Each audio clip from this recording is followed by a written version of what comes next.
Perkenalkan, nama saya Haniza Larinca dengan NIM 1815401047. Di sini saya mahasiswi Prodi D3 Kebidanan Tanjung Karang.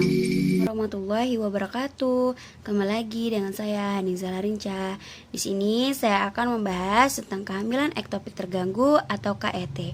Di sini saya akan menjelaskan tentang pengertian KET.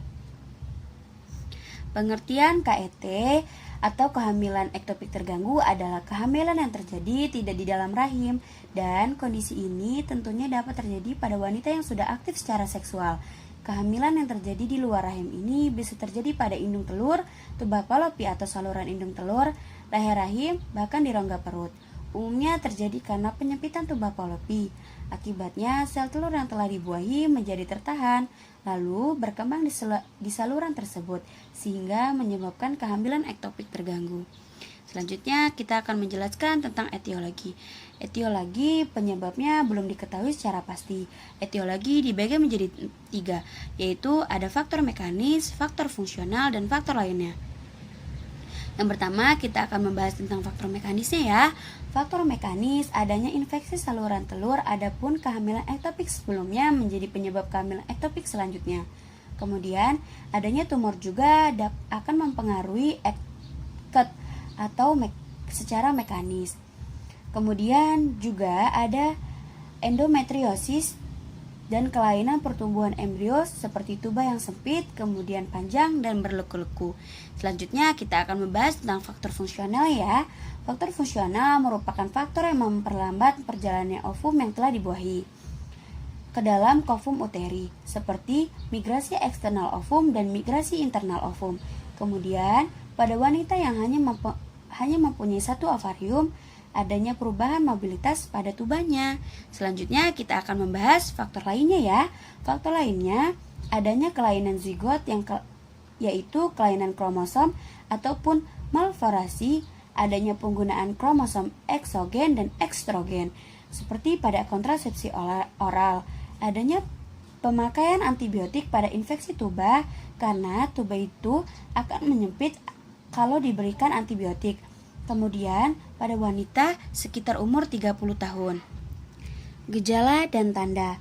Gejala umumnya sukar didiagnosa ya sebenarnya, tapi hal ini tergantung juga dari kehamilan ektopik terganggu.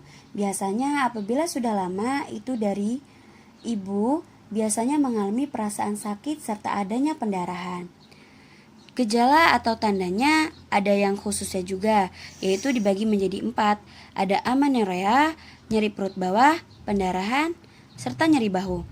Yang kita bahas pertama yaitu amenorrea. Amenorrea tidak haid biasanya terjadi juga di kehamilan yang normal, seperti pada yang lainnya, yaitu proses pematangan sel telur ini sudah terhenti ketika ibu sudah mengalami positif hamil. Jadi hampir sama seperti kehamilan normal, tetapi nanti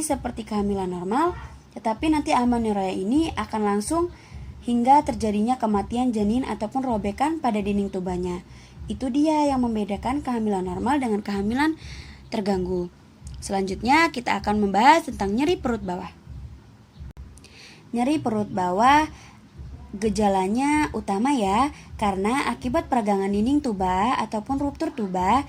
Nyeri ini dirasakan pada ibu berbeda-beda ya, tergantung penyebabnya. Biasanya nyeri ruptur tuba ini bisa membuat ibu menjadi pingsan. Tetapi apabila janin tidak terlalu besar, nyeri hanya disebabkan karena peragangan dari dinding tuba saja. Jadi ibu akan mengeluh sakit perut yang tidak seberapa sakit. Biasanya terdapat pada satu sisi, tetapi biasanya darah masuk melalui rongga perut, kemudian rasa nyeri bisa saja menjalan ke bagian tengah ataupun ke bagian bawah lainnya. Rasa nyeri itu juga terjadi di kovum Douglas, karena ini tempat kosong atau vagina dan anus. Jadi kovum Douglas ini isinya itu berasal dari embrio dan darah yang telah menggumpal. Selanjutnya kita akan membahas tentang pendarahan. Pendarahan disebabkan oleh kematian janin, kemudian pelepasan dinding rahim terluar dan adanya robekan dinding-dinding tuba. Dan hal ini diakibatkan dari gangguan pembentukan HCG ya. Dan untuk darah yang keluar biasanya berwarna coklat ketuaan. Yang terakhir, kita akan membahas tentang nyeri bahu. Nyeri bahu ini diakibatkan dari pendarahan di dalam rongga perut yang dapat merangsang diafragma. Dan apabila darah ini yang di dalam rahim ini menggumpal, maka dia mengalami nyeri yang akan bertambah parah. Bahkan, nyeri tersebut menjalar ke bagian tubuh lainnya, seperti punggung dan ke seluruh perut. Ini tidak terjadi di kehamilan normal ya, hanya terjadi di kehamilan ektopik terganggu saja. Selanjutnya kita akan membahas diagnosis. Diagnosis untuk penegakan diagnosisnya harus dilakukan dalam beberapa cara, karena secara kasat mata itu tidak bisa terdeteksi. Tapi ada yang paling terlihat itu ibu merasa kesakitan, kemudian juga pucat. Dilakukan pemeriksaan ditemukan tanda-tanda syok, adanya nyeri pada rongga perutnya disertai pendarahan. Dalam hal ini kita bisa melakukan diagnosis. Selanjutnya kita akan membahas tentang tes kehamilan.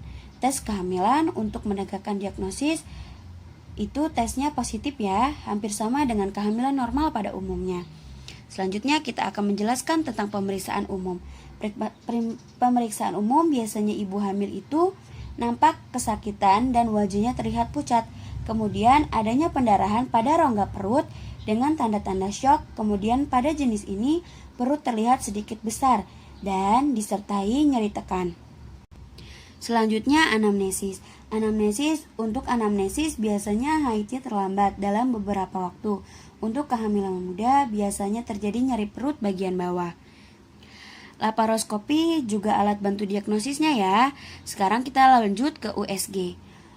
USG adalah untuk pemeriksaan. USG ini berguna juga untuk menegakkan diagnosisnya ya, pastinya dengan adanya detak jantung janin di dalamnya.